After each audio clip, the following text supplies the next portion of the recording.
Você tem medo da solidão? Atos capítulo 24. Comentário de Mário Persona.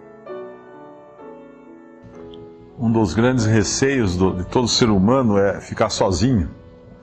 Solidão é uma coisa que amedronta as pessoas.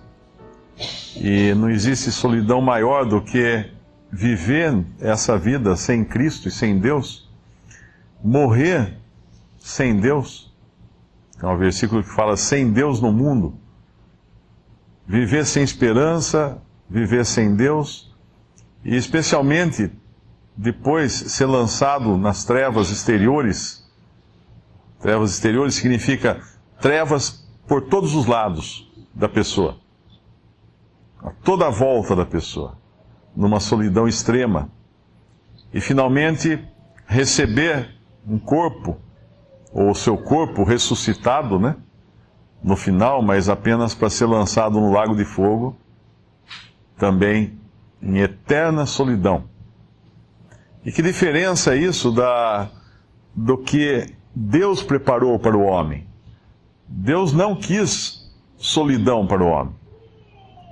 Pelo contrário, na eternidade, antes de todas as coisas, antes que existisse o tempo e a matéria, Deus não estava sozinho, no sentido de que Deus é Pai, é Filho e é Espírito Santo.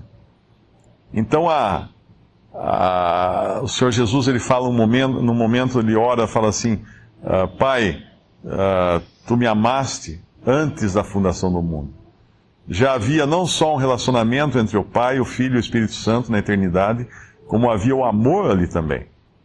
O amor era tanto que Deus preparou uma obra para salvar o homem, e para ter comunhão com o homem, e para guiar o homem aqui nessa vida, e para atravessar a passagem da morte junto com o homem, que Deus sabia que o pecado ia entrar no mundo e ia assim trazer a morte, e finalmente para que receber o homem salvo do outro lado dessa passagem da morte, e dar a ele também a ressurreição da vida, uma ressurreição que não é para a solidão eterna e para o castigo eterno, mas é uma ressurreição para desfrutar, junto com todos os salvos, da presença de Cristo nos céus. Então é interessante esse contraste entre aquele que ainda não tem a Cristo, que está perdido nos seus delitos e pecados, e aquele que tem. Porque uma coisa é solidão, a outra coisa é comunhão com Deus e com todos os salvos. Existe uma passagem, que é o Salmo 23, que nos fala do pastor, e tem o versículo 4 do Salmo 23, a tradução correta aqui, a versão correta seria um pouco diferente do que está nessa versão Almeida corrigida. Ainda que eu ande pelo vale da sombra da morte, não temo mal algum, porque Tu estás comigo, a Tua vara e o Teu cajado me consolam. Preparas uma mesa perante mim, na presença dos meus inimigos, unges a minha cabeça com óleo, o meu cálice transborda. Certamente que a bondade, não trevas, e a misericórdia, não solidão, me seguirão todos os dias da minha vida, e habitarei na casa do Senhor por longos dias. Essa é a esperança do salvo. Nós sabemos que esse contexto dos Salmos aqui também são sentimentos do próprio Senhor, mas essa é a esperança do salvo. A vida aqui no mundo com Cristo, com o Senhor, com o pastor, que é Cristo, a passagem daqui para fora desse mundo, também não sozinho, mas com Cristo, e finalmente habitar na casa do Senhor por longos dias, ou eternamente, já num corpo ressuscitado, a semelhança daquele que é a primícia dos que dormem, Cristo. Cristo é o protótipo do homem da nova criação, porque ele veio, morreu, ressuscitou, subiu aos céus e está hoje no céu. Ele é o primeiro, as primícias, o primeiro fruto dessa nova criação. Só tem um, por enquanto. Lázaro morreu, ressuscitou e morreu de novo. Todos os outros que nós vemos que morreram e ressuscitaram, era uma ressurreição desse corpo ainda corruptível, mas Cristo já ressuscitou num corpo glorioso. Então, assim como Ele é hoje no céu, nós seremos também. Assim como Ele está, nós estaremos também. E essa é a grande esperança do cristão. E enquanto aqui, nós não estamos sozinhos, nós temos um pastor que é Cristo, que nos guia nesse mundo.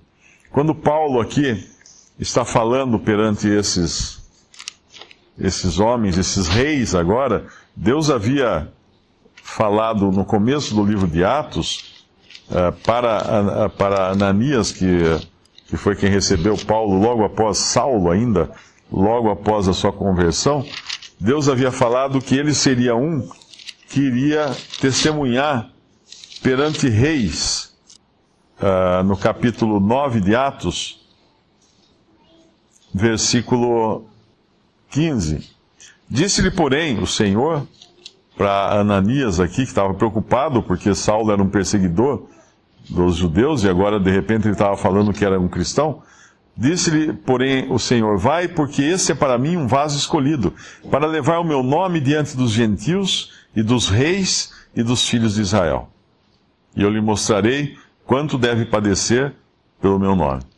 Aqui está se cumprindo isso que o Senhor falou de Paulo. Agora, que mensagem era essa que Paulo ia falar? Vai, porque esse é para mim um vaso escolhido, para levar o meu nome. O que é levar o nome de Cristo? É levar a mensagem de salvação, da obra consumada, que Ele morreu na cruz pelos nossos pecados, mas é levar também o nome desse que hoje está ressurreto, está vivo nos céus. A cruz está vazia, o túmulo está vazio, Cristo ressuscitou. Mulher, o que procuras, né? Fala o seu próprio Senhor para Maria Madalena, eu acho que foi ele próprio que fala, ele fala, Senhor, levaram o meu Senhor, não está mais aqui. A quem procuras? Não estava ali. Ela procurava a pessoa certa no lugar errado.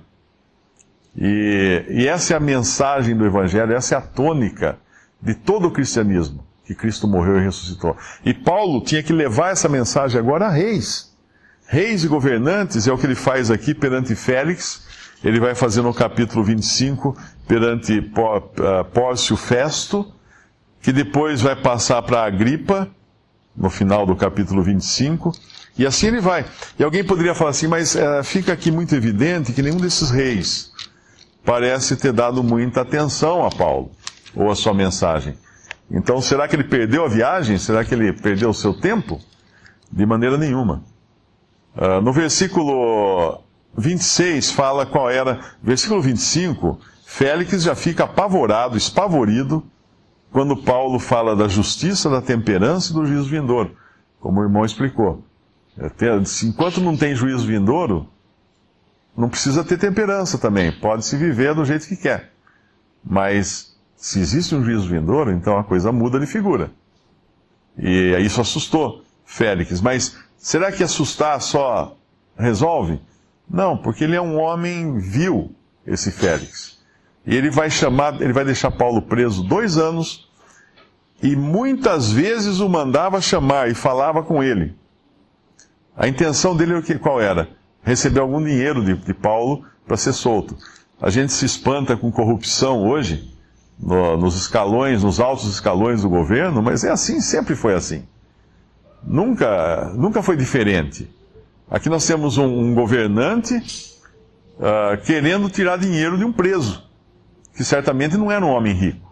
Talvez ele pensasse, bom, ele tem tantos seguidores, né, tem tantos amigos, quem sabe ele pode pedir aí para o pessoal se reunir e mandar um bom dinheiro para soltá-lo. Mas era um homem corrupto aqui. E parece que o evangelho entrou por um ouvido, saiu pelo outro. Não sei se em algum momento Félix creu, nós não sabemos. Só Deus o sabe. A mesma coisa com Festo, a mesma coisa com o rei Agripa. E aí a gente fala, será que ele perdeu o seu tempo? Não. Cada vez que esse Félix mandava chamar Paulo, durante 2 anos, certamente Paulo falava de novo de Cristo. E se nós imaginarmos como era uma audiência dessa, qualquer rei, qualquer governador, qualquer presidente, qualquer pessoa de destaque num governo, quando tem uma audiência com alguém, ou mesmo num tribunal, um juiz, existe lá um grande número de pessoas que participam. Existiam todos os assessores desse Félix, existiam os soldados, a guarda, que estava ali para trazer Paulo, levar Paulo. Existiam pessoas dos mais diversos tipos ali, todos assistindo aquilo. Se Félix não tinha ouvidos para ouvir, outros tinham. Tanto é que numa das cartas Paulo fala para saudar aqueles que são da família de César. Como que os da família de César escutaram o Evangelho e se converteram? Certamente através de familiares de César, que nas audiências que aconteceram depois em Roma, né, que Paulo vai ser levado para Roma, escutaram o Evangelho da boca de Paulo. Como havia tantos entre os próprios fariseus, entre os próprios do Sinédrio, que creram, porque certamente estavam nessas audiências escutando. Ainda que o rei não ouvisse, ou o governador não escutasse, outros escutaram, outros creram.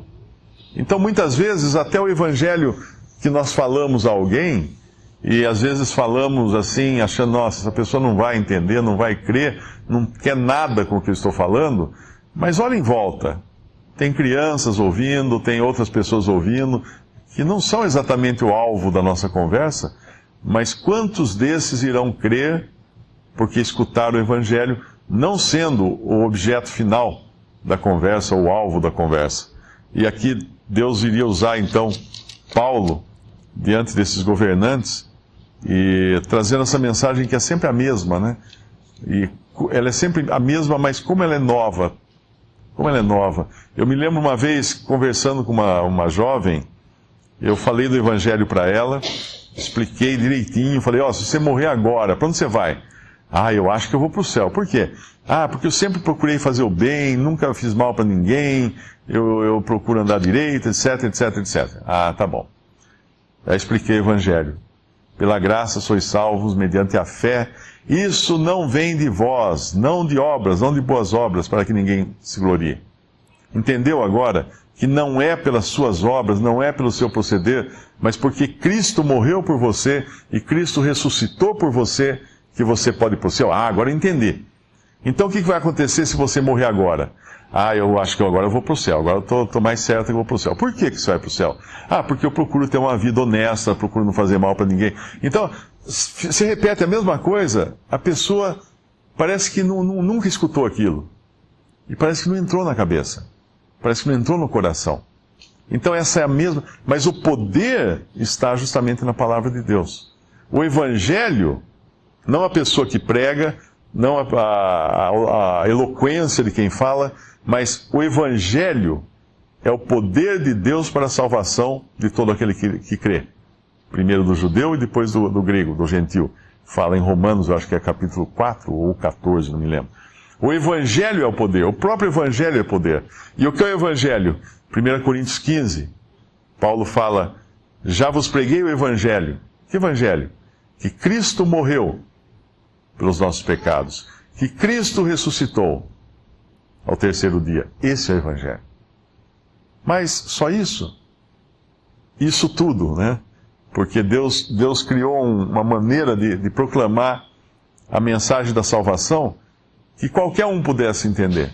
Que ninguém pudesse chegar depois e falar assim, não ouvi, não entendi, não sei. Não, é muito simples. Quando ele fala, quando o carcereiro, um pouco antes aqui, tira Paulo da prisão, ou ele sai da prisão por causa do terremoto, né? Ele fala, senhores, que devo fazer para me salvar? Crê no Senhor Jesus e será salvo tu e tua casa. E naquele mesmo momento, o carcereiro creu. Que privilégio esse, nós podemos também falar dessa mesma mensagem, né?